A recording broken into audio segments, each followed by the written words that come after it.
Hello dear students, जैसा कि आपने पुरानी वीडियो में देखा था कि हम डिस्कस कर रहे थे रोल ऑफ प्रॉफिट के ऊपर। रोल ऑफ प्रॉफिट यानी कि एक बिजनेस जब ऑपरेट किया जाता है तो प्रॉफिट्स की क्या क्या भूमिका होती है। प्रॉफिट आप किस किस चीज के लिए, यानी कि जब आप प्रॉफिट अर्न करोगे तो आप देख सकते हो प्रॉफिट से क्या क्या चीजें आती हैं। जब आप रिस्क लोगे तो प्रॉफिट उसका एक रिवॉर्ड होता है। जितना ज्यादा रिस्क लोगे प्रॉफिट रिवॉर्ड है। हम कह सकते हैं जितना ज्यादा प्रॉफिट कमाओगे लोग आपको उतनी ज्यादा इज्जत करेंगे। यानी कि प्रॉफिट आपको मदद करता है रेपुटेशन गेन करने में। ठीक है, प्रॉफिट आपको हेल्प करेगा जब आपके पास नई बिजनेस अपॉर्चुनिटीज आएंगी। लेट्स से हमारे पास एक अपॉर्चुनिटी आ रही है कि हम पैसा इन्वेस्ट कर सकते हैं। पैसा इन्वेस्ट करने के लिए पैसा होना भी तो चाहिए, और पैसा होगा कहां पे? जब आपके पास प्रॉफिट होगा तभी आप पैसा इन्वेस्ट भी कर पाओगे। अगर आपके बिजनेस को लॉन्ग टर्म सर्वाइव करना है, लॉन्ग टर्म यानी कि आप चाहते हो कि आज भी हमारा बिजनेस चल रहा है, कल भी चले, परसों भी चले, सर्वाइव करने के लिए भी प्रॉफिट की जरूरत पड़ेगी या नहीं पड़ेगी? पड़ेगी। आपको ग्रोथ करना है, आज आप हमारे पास एक दुकान है, हम चाहते हैं कल 2 हो जाए, परसों 3 हो जाए, ग्रोथ करना चाहते हो, ग्रोथ करने के लिए भी प्रॉफिट की जरूरत पड़ेगी या नहीं पड़ेगी? पड़ेगी। ये सारी चीजें हमने प्रीवियस वीडियो में डिस्कस करी। आज हम डिस्कस करेंगे बिजनेस एक्टिविटी के बारे में कि बिजनेस एक्टिविटी क्या होता है। यहां पे आपको एक फ्लो चार्ट दिख रहा है। बिजनेस एक्टिविटी को कितनी जगह क्लासिफाई किया। बेटे जब भी आप बिजनेस करोगे ना तो बिजनेस करते वक्त आपको यही एक्टिविटीज दिखेंगी। बिजनेस एक्टिविटी, या तो आप इंडस्ट्री ऑपरेट करोगे या फिर आप कॉमर्स ऑपरेट करोगे। क्या ऑपरेट करोगे? या तो इंडस्ट्री या फिर कॉमर्स। फिर फर्दर इंडस्ट्री को कितनी जगह क्लासिफाई किया गया? 3 जगह, प्राइमरी, सेकेंडरी और टर्सरी। टर्सरी को हम एक और नाम से जानते हैं जिसका नाम है सर्विस सेक्टर। किस नाम से जानते हैं? सर्विस सेक्टर या फिर सर्विस इंडस्ट्री आप इसको कह सकते हो। वहीं कॉमर्स को 2 जगह क्लासिफाई किया गया, ट्रेड और एड टू ट्रेड। ये जस्ट छोटा सा फ्लो चार्ट है। हम आपसे अगर पूछे इंडस्ट्री के कितने पार्ट? 3, प्राइमरी, सेकेंडरी और टर्सरी। कॉमर्स के कितने पार्ट? 2, ट्रेड और एड टू ट्रेड। कोई दिक्कत है इस बात में? अब मैं आगे इसको एक्सप्लेनेशन जो है अगली स्लाइड्स में दे रहा हूं, देखो ध्यान से। इंडस्ट्री को हम लोग एक्सप्लेन कर देंगे, ध्यान से देखेंगे।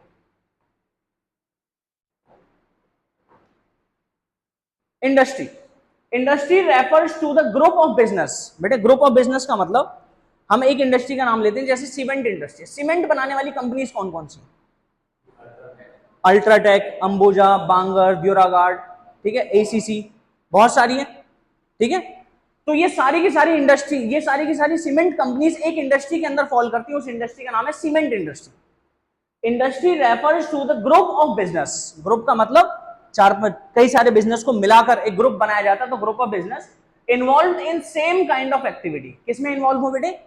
Same kind of activity, either manufacturing of goods, चाहे वो गुड्स को बनाए या तो प्रोड्यूस करें, और इन प्रोविजन ऑफ सर्विसेज, या तो वो सर्विसेज दे दे। सर्विसेज जैसे कि बैंक्स का नाम सुना है आपने, बहुत सारे बैंक्स हैं, SBI, PNB, Kotak Mahindra, ICICI, American bank, बहुत सारे बैंक्स हैं या नहीं है? ये सारे क्या देते हैं? सर्विसेज देते हैं। तो इन अगर बैंक्स को हम एक साथ जोड़ें तो इसमें जाएगा, वो बैंकिंग सेक्टर में जाएगा।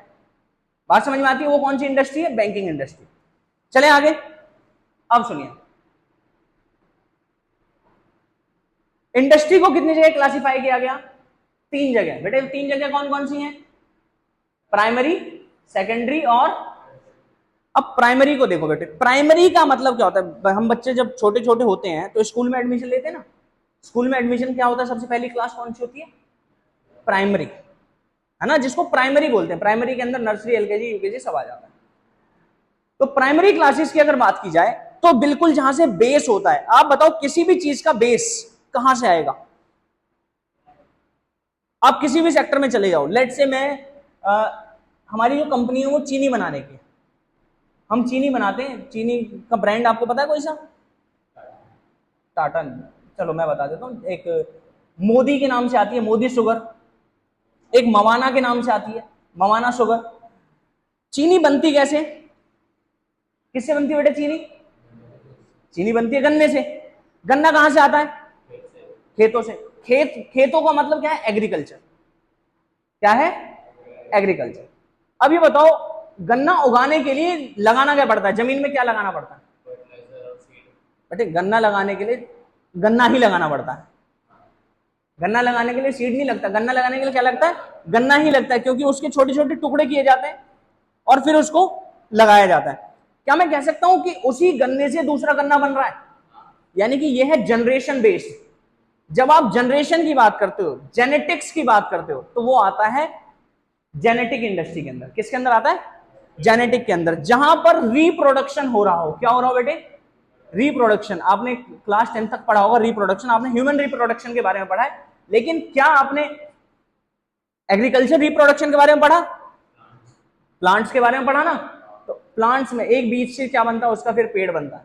तो ये भी किस में जाता है? रिप्रोडक्शन के अंदर जाता है। हम क्या करते हैं? डेयरी चलाते हैं। डेयरी यानी कि फार्म, वो पशुपालन करते हैं। आपने देखा होगा आसपास में गाय भैंस पाली जाती है, वो किसके अंदर जाएगा? क्या वो भी जनरेशन बेस्ड है या नहीं है? भाई एक गाय है, उसी गाय का दूसरा बच्चा होगा, ठीक है, फिर आपको वहां से दूध मिलेगा। तो मैं वो भी कह सकता हूं जनरेशन बेस्ड है, तो वो भी किसके अंदर आ जाता है? जेनेटिक्स के अंदर जाता है। कोई दिक्कत इस बात में? एक है एक्सट्रैक्टिव। क्या है बेटा? एक्सट्रैक्टिव का मतलब क्या होता है? खींचना। एक्सट्रैक्ट करने का मतलब खींचना। आपने मूवी देखी एवेंजर्स? किस किसने देखी है? नहीं देखी एवेंजर्स? थोड़ी देखी। चलो एवेंजर्स नहीं देखी, हल्क देखी है? हल्क, थॉर देखिए, थॉर। थॉर को नहीं जानते? थॉर में मैं मूवी की बात नहीं कर रहा, थॉर कैरेक्टर की बात कर रहा हूं। थॉर कैरेक्टर को देखा हुआ है? थॉर का जो कैरेक्टर है, उसी एक्टर ने एक मूवी बनाई थी जिसका नाम था एक्सट्रैक्शन। देखी किसी ने? एक्सट्रैक्शन नहीं देखी? उस एक्सट्रैक्शन मूवी में क्या होता है कि एक बच्चा बांग्लादेश में फंसा हुआ होता है, ठीक है, उस बच्चे को वहां से निकालना होता है। तो मूवी का मेन जो एम था, उसी एम के ऊपर उसका नाम रखा गया एक्सट्रैक्शन। एक्सट्रैक्शन का मतलब निकालना या फिर बाहर लाना। बात समझ में आ रही है? तो यहां पे एक्सट्रैक्शन का मतलब क्या है? एक्सट्रैक्टिव इंडस्ट्रीज का, जब आप नेचुरल रिसोर्सेज को खींच रहे हो, बाहर निकाल रहे हो। सर कहां कहां से नेचुरल रिसोर्सेज बाहर आते हैं? केजीएफ देखिए, हैं? केजीएफ में वो क्या क्या बाहर निकाल रहे होते हैं? सोना, माइनिंग। गोल्ड की माइनिंग चल रही होती है ना। अब कोई सी माइनिंग की बात करो, वो क्या है? सब एक्सट्रैक्शन। जंगलों से पेड़ काटो, पुष्पा देखा? पुष्पा, वो किसको काट रहे थे? चंदन के पेड़ कट रहे थे ना, जंगलों से पेड़ों की कटाई हो रही है। वहां से भी नेचुरल रिसोर्सेज को क्या किया जा रहा था? बाहर निकाला जा रहा था। समंदर में से मछलियां निकालना, कौन सी इंडस्ट्री? एक्सट्रैक्टिव। मछलियों को क्या किया जा रहा है? एक्सट्रैक्ट किया जा रहा है। बात समझ में आ रही है? तो एक्सट्रैक्टिव का मतलब क्या है? जहां भी आप नेचुरल रिसोर्सेज को बाहर खींच रहे होते हो, वो एक्सट्रैक्टिव होता है। और जहां पर रिप्रोडक्शन होता है, वो क्या होता है? जेनेटिक होता है। हाँ जी, ठीक है, ये जाएगा जेनेटिक के अंदर। तालाब के अंदर अगर मछलियां पाली जा रही हैं, मछलियां पालने का मतलब वहां पर रिप्रोडक्शन हो रहा है। लेकिन जब आप समंदर में से मछलियां निकाल रहे हो, तो वहां पर ऑटोमेटिक रिप्रोडक्शन है। आपका काम क्या है? आप तो खींच रहे हो ना, आप एक्सट्रैक्ट कर रहे हो। बात समझ में आई? चलिए अब देखिए, नेक्स्ट पॉइंट पर आते हैं, सेकेंडरी इंडस्ट्री। सेकेंडरी क्या है बेटे? सेकेंडरी को कितनी जगह क्लासिफाई किया गया है? दो जगह। Secondary industry, secondary industries manufacturing of movement of goods और कंस्ट्रक्शन ऑफ इमूवेबल प्रॉपर्टी। दो चीजें होती हैं, या तो आप गुड्स को बनाते हो या फिर कंस्ट्रक्शन करते हो इमूवेबल प्रॉपर्टी। जैसे कि यहां पर अभी मकान बन रहा है ना? ये क्या है? ये कंस्ट्रक्शन है या नहीं है? ये कंस्ट्रक्शन है। सड़क बन रही है ये वाली, ये क्या है? कंस्ट्रक्शन है। आप देख रहे हो ये दिल्ली मुंबई हाईवे बन रहा है, ये क्या है? कंस्ट्रक्शन है। जहां पर भी इमूवेबल प्रॉपर्टीज बनाई जाती हैं, वो क्या होता है? कंस्ट्रक्शन होता है। क्या होता है बेटा? कंस्ट्रक्शन। और जहां पर हम लोग गुड्स को मैन्युफैक्चर करते हैं, मोबाइल बनाना, बिस्किट बनाना, चिप्स बनाना, बनाने की बात हो रही है, कुछ भी चीज आप जो बना रहे हो कंजम्पशन के लिए, वो है मैन्युफैक्चरिंग। ठीक है, तो हमने बताया सेकेंडरी क्या है? सेकेंडरी इंडस्ट्री इंक्लूड्स, यहां पे आप लिख सकते हो, secondary industries includes manufacturing of movable. मुझे भाई अपने जो ये राइटर्स है ना, इनकी सैलरी काटनी पड़ेगी, नहीं तो कुछ भी लिख रहे हैं।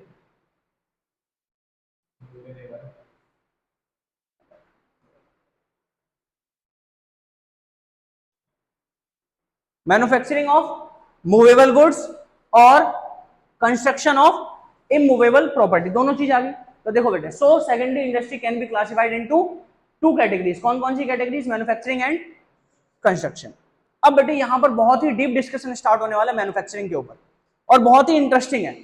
मैन्युफैक्चरिंग को हम देखो कैसे पढ़ेंगे सर, बहुत अच्छे से पढ़ेंगे।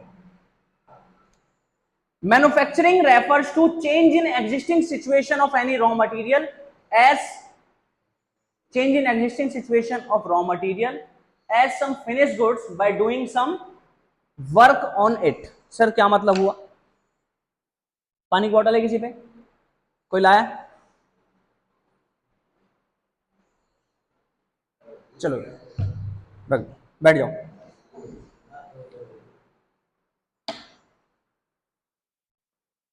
और तो नहीं खुलती नहीं है। देखो बेटे, ये जो बॉटल बनी है ये किस चीज से बनी है? किससे बनी है? प्लास्टिक से बनी है। पीने के लिए नहीं मांगा मैंने पानी, ये किस लिए बनी है? प्लास्टिक से। तो बेटे प्लास्टिक की कंडीशन को बदला गया ना? प्लास्टिक क्या ऐसा बना हुआ आया था क्या? प्लास्टिक की कंडीशन को बदला गया। सर प्लास्टिक की कंडीशन को बदलने के लिए क्या किया गया होगा? प्लास्टिक को मेल्ट किया गया, उसके ऊपर डाई लगाई गई, उसको कुछ शेप दी गई, ठीक है। और सपोज दैट दो अलग अलग कंपनी, सपोज दैट ये बोतल बनी हुई आ गई और ये ढक्कन बना हुआ है। बोतल कब बनेगी? जब ये इसके अंदर जुड़ जाए, है ना। तो जब हम किसी भी गुड्स की एग्जिस्टिंग कंडीशन को बदलकर कुछ नया बना दें तो क्या बनता है? क्या बनता है? बोलो। तो बनता है फिनिश गुड्स। तो देखो हमने क्या लिखा है, मैन्युफैक्चरिंग का मतलब क्या है? Manufacturing refers to change in existing situation of any raw material. किसी भी गुड्स की कंडीशन को चेंज करना ही क्या कहलाएगा? मैन्युफैक्चरिंग कहलाएगा। हम उसको क्या बना देते हैं? फिनिश गुड्स बना देते हैं कि भैया अब ये बिकने के लिए तैयार है। कोई दिक्कत इस बात में?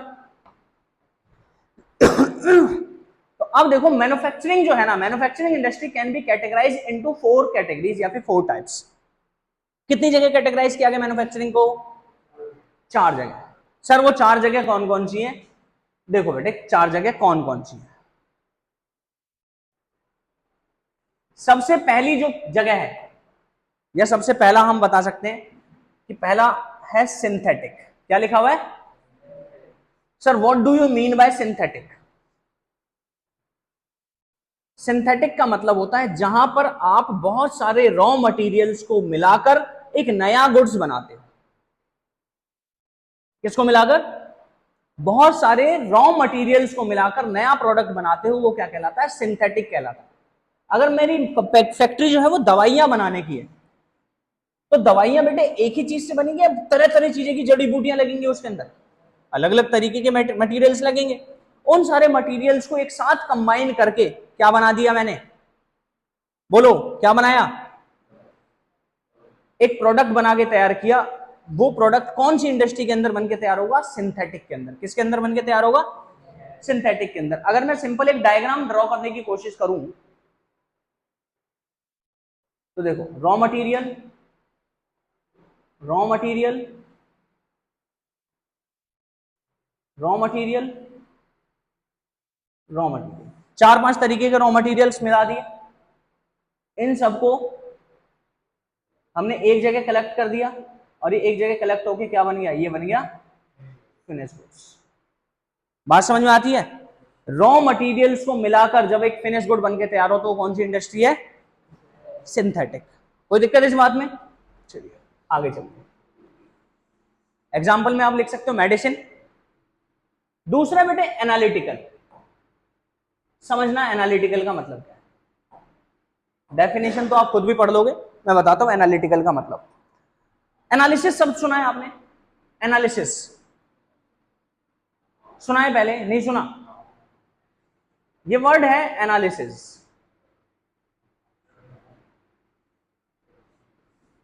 क्या मतलब होता है एनालिसिस का? किसी भी चीज को जांचना। और जांचने का मतलब होता है कि हम उसमें से छोटी छोटी इंफॉर्मेशन निकालते हैं। एनालिसिस करने का मतलब किसी भी एक बड़े टर्म्स में से क्या निकालने? छोटी छोटी रेलेवेंट इंफॉर्मेशन निकालना। उसको क्या बोलते हैं? एनालिसिस करना। बात समझ में? अभी हम पूरी पीपीटी का क्या कर रहे हैं, एनालिसिस ही तो कर रहे हैं। जो भी हमारी काम की चीजें वो मैं आपको बता रहा हूं। एनालिसिस का मतलब है कि एक टर्म में से बहुत सारी टर्म्स को एक्सट्रैक्ट करना या फिर निकालना, ढूंढना, वो क्या कहलाता है, एनालिसिस कहलाता है। तो एनालिसिस सबसे मिलके बना एनालिटिकल। एनालिटिकल में क्या होता है, एक प्रोडक्ट है, उस एक प्रोडक्ट को बहुत सारी कैटेगरी, बहुत सारे प्रोडक्ट्स में तोड़ना, डिवाइड करना, वो क्या कहलाएगा, एनालिटिकल कहलाएगा। बात समझ में आ रही है कुछ? एक प्रोडक्ट उसको बहुत सारे प्रोडक्ट्स में तोड़ना क्या कहलाएगा, बोलो क्या कहलाएगा, एनालिटिकल कहलाएगा। सर जैसे कि देखो बेटे, जैसे कि यहां पे समझा, आपने क्रूड ऑयल का नाम सुना है? क्या होता है बेटे क्रूड ऑयल? पेट्रोल बनाने का जो रॉ प्रोडक्ट होता है वो होता है क्रूड ऑयल। क्रूड ऑयल हमारे यहाँ पे आता है सऊदी से, ठीक है, सऊदी से बोल सकते हो या ईरान इराक से, वहां से तेल आता है। क्या डायरेक्टली उसी तेल को बेच दिया जाता है? नहीं बेचा जाता। क्रूड ऑयल की सबसे जो प्योरीफाइड टर्म होती है उसको प्रोसेस किया जाता है, जो सबसे प्योरीफाइड टर्म होती है वो निकलती है एटीएफ। क्या बनता है? एटीएफ का मतलब होता है एविएशन टरबाइन फ्यूल। एविएशन मतलब हवाई जहाज की बात है। हवाई जहाज को चलाने के लिए, हेलीकॉप्टर को चलाने के लिए पेट्रोल नहीं लगता, उसको चलाने के लिए क्या चलता है, एटीएफ चलता है। एटीएफ बोले तो एविएशन टरबाइन फ्यूल, सबसे प्योरीफाइड फॉर्म जो होती है क्रूड ऑयल से निकलने वाली। इसके बाद पेट्रोल क्या बनता है, इसके बाद पेट्रोल। हमने देखो क्रूड ऑयल को ही क्या किया, तोड़ रहे हैं डिफरेंट डिफरेंट आर्टिकल्स के। सबसे पहले एटीएफ बनाया, फिर क्या बना दिया, पेट्रोल। पेट्रोल पे क्या चल जाएगी, बाइक्स चल जाएंगी और गाड़ी चल जाएंगी कुछ कुछ, ठीक है। फिर उसके बाद एक और प्योरीफाइड फॉर्म निकलती है जिसका नाम है डीजल। हैवी व्हीकल्स के लिए, जनरेटर चलाना, आपको ट्रक चलाने या बड़ी बड़ी गाड़ियां चलानी है, स्कॉर्पियो, ट्रेन चलानी है, डीजल पे चलती है वो भी। तो हम कह सकते हैं डीजल की बात होगी। डीजल के बाद आपको एक और फॉर्म मिलती है जिसका नाम है कैरोसिन ऑयल, मिट्टी का तेल। मिट्टी का तेल किससे मिलता है बेटे, बोलो? क्रूड ऑयल से मिट्टी का तेल मिल जाएगा, ठीक है। अब बचता है वेस्ट प्रोडक्ट। वेस्ट प्रोडक्ट जिसको हम बोलते हैं पेट्रोलियम जेली। क्या बोलते हैं, पेट्रोलियम जेली। वैसलीन लगाया किसी के जिन्हें, वैसलीन, बॉडी लोशन, ये सब किससे बनता है, इसी से बनता है। जो पेट्रोलियम का, क्रूड ऑयल का जो सबसे वेस्ट प्रोडक्ट होता है वो हम अपनी बॉडी पे लगाते हैं। बात समझ में आ रही है? जो सबसे खराब प्रोडक्ट है वो हम कहाँ लगा रहे हैं, फेस पे लगा रहे हैं, हाथों पे लगा रहे हैं। हाँ बोल, एटीएफ तो लगा नहीं सकते सर, जल जाएंगे। बिल्कुल सही बात है भाई, वो बहुत प्योरीफाइड फॉर्म होती है। एक क्वेश्चन आ रहा है इससे दिमाग में, सर अगर कोई पॉइजन एक्सपायर हो जाए, अगर जहर एक्सपायर हो जाए तो वो ज्यादा असर करेगा या कम असर करेगा, हैं बताओ? एक्सपायर्ड जहर ज्यादा असर करेगा या कम असर करेगा? जैसे दवाई एक्सपायर होती है भाई, मैं भी इस बात में भाई, मेरे को बायो वाले सर से पूछना पड़ेगा कि जहर एक्सपायर होने के बाद कम असर करेगा या ज्यादा असर करेगा। चलो, ऐसी क्या है कि जेली जो है सबसे वेस्ट प्रोडक्ट है, इसका मतलब उसका असर कम हो जाता है। बात समझ में? तो अब सुनिए, तो क्रूड ऑयल को हमने कितनी जगह ब्रेक किया है, 4-5 जगह ब्रेक कर सकते हैं ना। तो बताओ ये कौन सी इंडस्ट्री है, कौन सी है, जल्दी बोलो, कौन सी इंडस्ट्री, एनालिटिकल। कौन सी, एनालिटिकल। मैं एक और एग्जांपल लिख देता हूं, एनालिटिकल में एक और एग्जांपल लिख रहा हूं।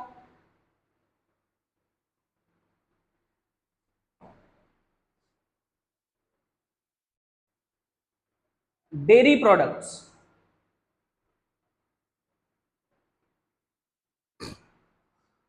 सर डेयरी प्रोडक्ट्स बोले तो मिल्क की अगर बात करो, दूध को जब गर्म किया जाएगा, दूध बन के तैयार हो गया, ठीक है, उसके अंदर अगर मैं उसका दही जमा लिया, उसका दही जमाओगे तो दही बन के तैयार हो गया, दूध किस में कन्वर्ट हो गया, दही में कन्वर्ट हो गया। अब दही को अगर मैं उसमें से क्या निकालना चाहता हूं, देखो जब दूध गर्म किया जाता है तो पहले मलाई को सेपरेट कर दो, मलाई सेपरेट करोगे, दूध अलग बच गया, मलाई अलग बच गई। उस मलाई को गर्म करने के बाद, इकट्ठा करने के बाद उसमें से क्या निकलता है, उसमें से निकलता है बटर, ठीक है। बटर से क्या बनता है, बटर को अगर बात करें, बटर के बाद हम उसको क्या बना सकते हैं, घी बना सकते हैं। वहीं दूसरी तरफ अगर मैंने दही जमाया तो दही जमाने के बाद उसके अंदर से बटर मिल्क अलग निकलेगा, यानी कि छाछ जिसको बोलते हैं। ठीक है, आप जब पनीर जमा रहे हो तो पनीर जमाते वक्त पनीर तो अलग बन जाएगा और उसका एक प्रोडक्ट और बनेगा जिसको बटर मिल्क कहा जाता है, लस्सी वगैरह या फिर छाछ जिसको बोल सकते हो। तो मिल्क डेयरी प्रोडक्ट्स को भी बहुत सारे पार्ट्स में ब्रेक किया जा सकता है, इसलिए उसका भी नाम क्या है, एनालिटिकल। उसको भी किसमें कंसीडर करेंगे, एनालिटिकल के अंदर। चल सकते हैं आगे। एनालिटिकल समझ गए, जब एक ही प्रोडक्ट को डिफरेंट डिफरेंट पार्ट्स में ब्रेक किया जाता है तो वो क्या आता है, एनालिटिकल। देख सकते हो, in this type of manufacturing activity raw material is being processed to get a new product after further processing a new product is being originated and this process will be continued till end. ये process कब तक चलता रहता है, अंत तक चलता रहता है। In simple word, each and every process produce a new product. Her process के बाद क्या मिलेगा आपको, एक नया प्रोडक्ट मिल जाएगा। बात समझ में आई? जैसे क्रूड ऑयल को प्रोसेस किया, क्या मिल गया, क्या मिल गया आपको, एटीएफ। जो बच गया फिर उसको प्रोसेस किया, अब क्या मिल गया, पेट्रोल। फिर जो बच गया उसको प्रोसेस किया, क्या मिल गया, डीजल। हर प्रोसेस के बाद एक नया प्रोडक्ट बन के तैयार होता है, जिसको हम कौन सी इंडस्ट्री के अंदर लेके जाते हैं, एनालिटिकल के अंदर। कोई आपत्ति किसी को? चलिए सर, बहुत अच्छी बात है। एनालिटिकल के बाद बेटे नेक्स्ट है असेंबलिंग। क्या है, असेंबल का मतलब होता है जब हम बहुत सारी चीजों को एक साथ जोड़ देते हैं। सर आपने अभी हमें शुरू में सिंथेटिक बताया था, सिंथेटिक में भी तो वही किया था आपने। सिंथेटिक में बहुत सारे प्रोडक्ट को जोड़कर एक नया प्रोडक्ट बनाया, नहीं बनाया? बहुत सारे रॉ मटेरियल्स को जोड़कर एक नया प्रोडक्ट बनाया। लेकिन असेंबलिंग में क्या होता है, जैसे मोबाइल फोन है, मोबाइल फोन का कैमरा अलग कंपनी ने बनाया, इसके अंदर लगी हुई बैटरी अलग कंपनी ने बनाई, डिस्प्ले अलग कंपनी ने बनाई, इसकी बॉडी अलग कंपनी ने बनाई, आईसी अलग कंपनी ने बनाई। बहुत सारे पार्ट्स है ना, डिफरेंट डिफरेंट पार्ट्स को जोड़कर, डिफरेंट डिफरेंट प्रोडक्ट्स को जोड़कर जब एक नया प्रोडक्ट बनके तैयार होता है तो वो आता है असेंबलिंग के अंदर। किसके अंदर आता है, असेंबलिंग के अंदर। जब डिफरेंट डिफरेंट रॉ मटेरियल्स को जोड़ते हैं तो एनालिटिक तो बनता है सिंथेटिक, और जब डिफरेंट डिफरेंट फिनिश गुड्स को जोड़ते हैं तो क्या बनता है, बोलो क्या बनता है, एनालिटिकल बनता है। सॉरी, असेंबलिंग, बच्चे ने ठीक बोला, मैं कंफ्यूज हो गया। डिफरेंट डिफरेंट रॉ मटेरियल्स को जोड़कर जब नया प्रोडक्ट बनेगा तो क्या बनेगा, सिंथेटिक। क्या बनेगा, synthetic. Different different finish goods को जोड़कर जब एक नया प्रोडक्ट बनेगा तो क्या बनेगा, असेंबलिंग। एग्जांपल के तौर पर देखो बेटे, असेंबलिंग के अंदर हमने लिखा हुआ है मोबाइल, बाइक्स एटसेट्रा, है ना। बाइक्स के बेटे शॉकर्स लगाएंगे, सीट्स लगाएगी, हेडलाइट लगाएगी, तो सारी चीजों जोड़कर ही तो बाइक बनेगी ना। Assembling in this type of manufacturing activity two or more finished product used together to produce a new product। ठीक है, नेक्स्ट हमारे पास जो लास्ट है बेटे वो है प्रोसेसिंग। प्रोसेसिंग का मतलब है प्रोसेस में जाना। प्रोसेस में जाने का मतलब अगर आपको एक प्रोडक्ट बनाना है तो आपको डिफरेंट डिफरेंट प्रोसेस से होकर गुजरना पड़ेगा। सर एनालिटिकल में भी हम डिफरेंट डिफरेंट प्रोसेस से होकर गुजर रहे थे, तो इसमें और उसमें अंतर क्या है, एनालिटिकल के अंदर हर प्रोसेस के बाद एक नया प्रोडक्ट मिल रहा था, ठीक है। लेकिन ये जो हमारा प्रोसेसिंग है, इसमें आपको हर प्रोसेस के बाद एक नया प्रोडक्ट नहीं मिलेगा। आप या तो प्रोसेस वहीं पर रोक दो, और अगर आप प्रोसेस कर रहे हो तब जाके आपको फिनिश प्रोडक्ट मिलेगा। जैसे कि शुगर इंडस्ट्री की अगर बात करें, शुगर इंडस्ट्री के लिए मुझे सबसे पहले चाहिए गन्ना, खेतों से आएगा, गन्ने का रस निकाला जाएगा। या तो बेटे गन्ने का रस निकालो ही मत, वैसे ही बेच दो। लेकिन अगर आपने गन्ने का रस निकाला तो वो क्या कन्वर्ट हो गया, सारा का सारा गन्ने का रस बन गया या नहीं बन गया, ठीक है। उस गन्ने के रस को अगर दोबारा गर्म किया जाए तो उससे चाशनी बन जाएगी, बनेगी या नहीं बनेगी, गर्म करोगे आपने उससे चाशनी बना दी। उसको सूखने के लिए छोड़ दो, फिर उससे क्या बन जाएगा, गुड़ बन जाएगा। गुड़ को और प्योरीफाई करो तब जाके क्या बनेगी, लास्ट में जाके चीनी बनेगी। यानी कि अगर आपको चीनी चाहिए तो ये सारे के सारे प्रोसेस कंप्लीट करने पड़ेंगे। बात समझ में आती है नहीं आती है, क्लियर है। तो प्रोसेस का मतलब होता है जब आपको एक प्रोडक्ट प्राप्त करने के लिए डिफरेंट डिफरेंट प्रोसेस से होकर गुजरना पड़े, तो प्रोसेसिंग इंडस्ट्री है। प्रोसेसिंग का मतलब a product is being produced after passing through certain process in which more than one process involve and each and every process required to pass. सारे के सारे प्रोसेस को आपको पास करना पड़ेगा। चल सकते हैं आगे। एग्जाम्पल के लिए हमने क्या लिख दिया, शुगर इंडस्ट्री। ठीक है बेटा, अब देखो तीसरा हम पढ़ रहे हैं टर्सरी। आपने प्राइमरी पढ़ा, प्राइमरी के दो पार्ट पढ़ लिए, जेनेटिक और एक्सट्रैक्टिव।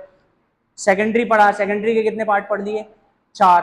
कौन कौन से, सेकेंडरी के दो पार्ट पढ़े, मैन्युफैक्चरिंग और कंस्ट्रक्शन। कंस्ट्रक्शन के अंदर हमने डिस्कस कर लिया कंस्ट्रक्शन में क्या हो सकता है, रोड्स, डैम, ब्रिजेस आप बना सकते हो। मैन्युफैक्चरिंग में हमने चार चीजें पढ़ी, एनालिटिकल पढ़ा, सिंथेटिक पढ़ा, असेंबलिंग पढ़ा, प्रोसेसिंग पढ़ा। ठीक है, अब जो है टेरिटरी। टेरिटरी सेक्टर का मतलब क्या है, टेरिटरी एक सर्विस सेक्टर हो, टेरिटरी सेक्टर या फिर बोल सकते हो service sector. In this sector और industry all activities are concern, all activities are concern with providing services. सारी की सारी एक्टिविटीज कंसर्न है किस चीज से, सर्विसेज प्रोवाइड करने से। यहां पर और कोई मोटो नहीं होता है, हमें क्या देना है, सिर्फ और सिर्फ सर्विसेज प्रोवाइड करनी है। बेटे ध्यान से देखना, क्या प्रोवाइड करनी है, सिर्फ और सिर्फ सर्विसेज प्रोवाइड करनी है। This sector helps primary and secondary sector. और ये जो सेक्टर है ना, किसको मदद करते हैं, प्राइमरी और सेकेंडरी सेक्टर को मदद कर रहे होते हैं। अभी आप सारी की सारी चीजें सीखोगी कि कैसे मदद कर रहे होते हैं। सेकेंडरी सेक्टर, प्राइमरी और secondary sector to remove different type of hindrance. Hindrance का मतलब होता है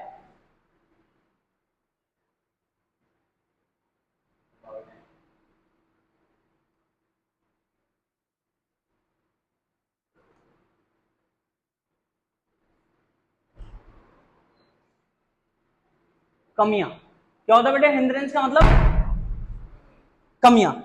जब किसी भी चीज में कमी होती है तो उसको क्या बोलते हैं, हिंड्रेंस बोलते हैं।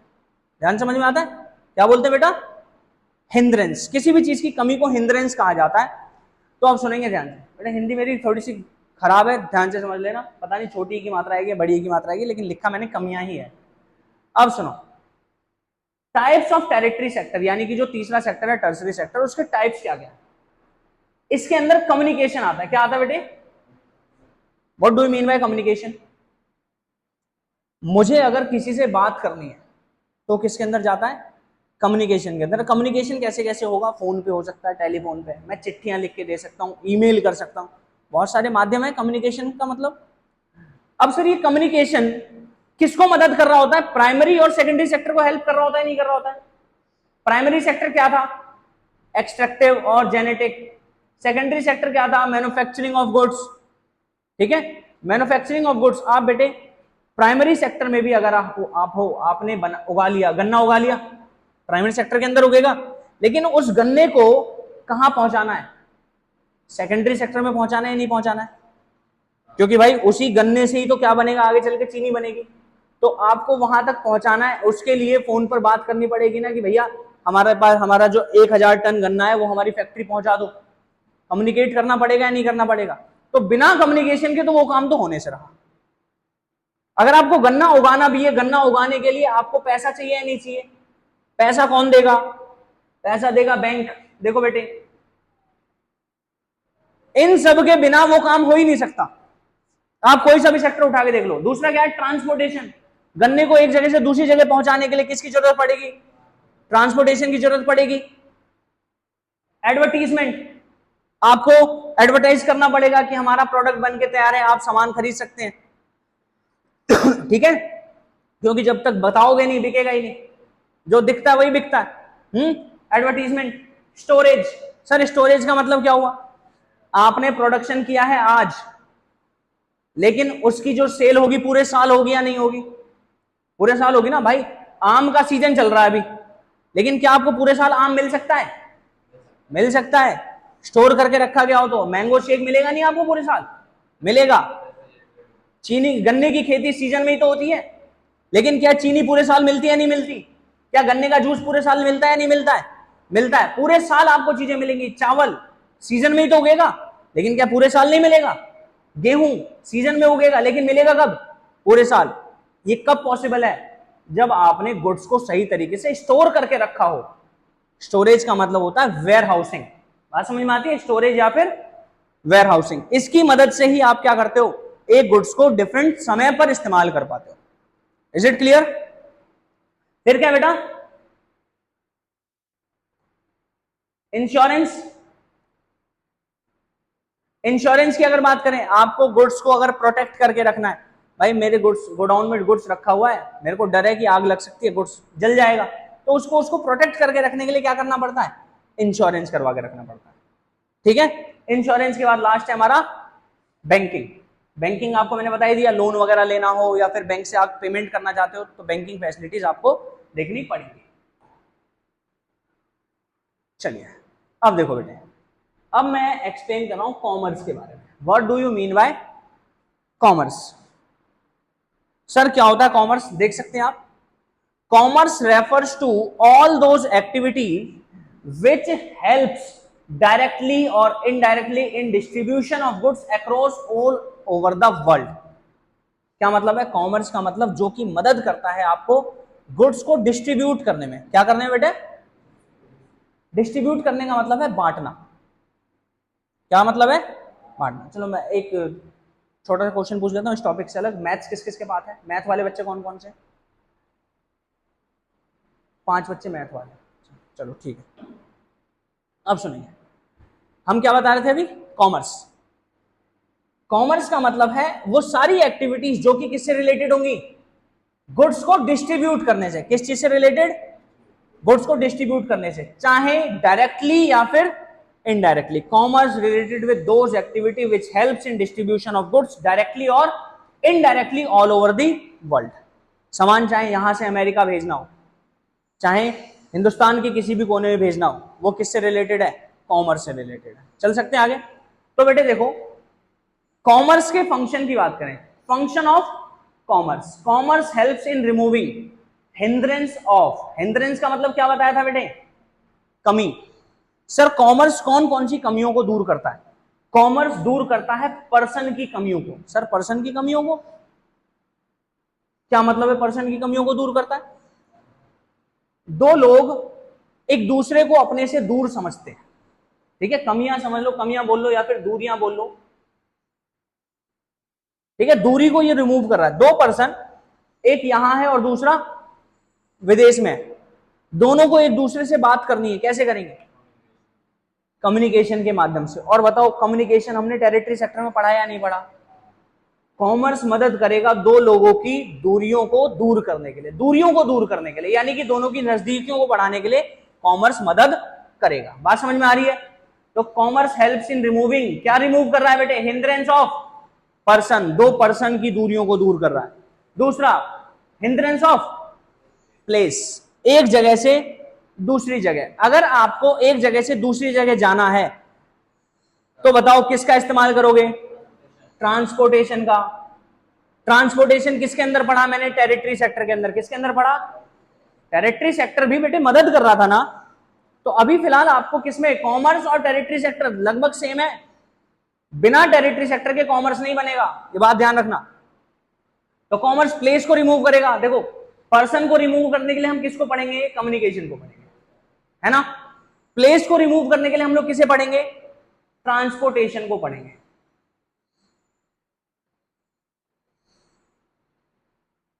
ठीक है, फिर क्या है? Time. Commerce helps in removing hindrance of time. क्या पढ़ना चाहिए इसमें हमें? टाइम की हिंड्रेंस को रिमूव कर रहा है। गुड्स का प्रोडक्शन एक टाइम पर हो रहा था, लेकिन उसकी कंजम्पशन पूरे साल होगी या नहीं होगी? पूरे साल उसकी कंजम्पशन होगी। कौन सी ऐसी फैसिलिटी है जिसकी वजह से आप उसकी कंजम्पशन पूरे साल कर पाओगे? टेरिटरी सेक्टर ऐसी क्या सर्विस दे रहा था आपको? स्टोरेज। आप गुड्स को आज बना रहे थे, आज अगर उसको मैं सही तरीके से स्टोर कर लूं तो पूरे साल कंज्यूम करूंगा या नहीं करूंगा? तो टाइम की कमियां दूर हो गई।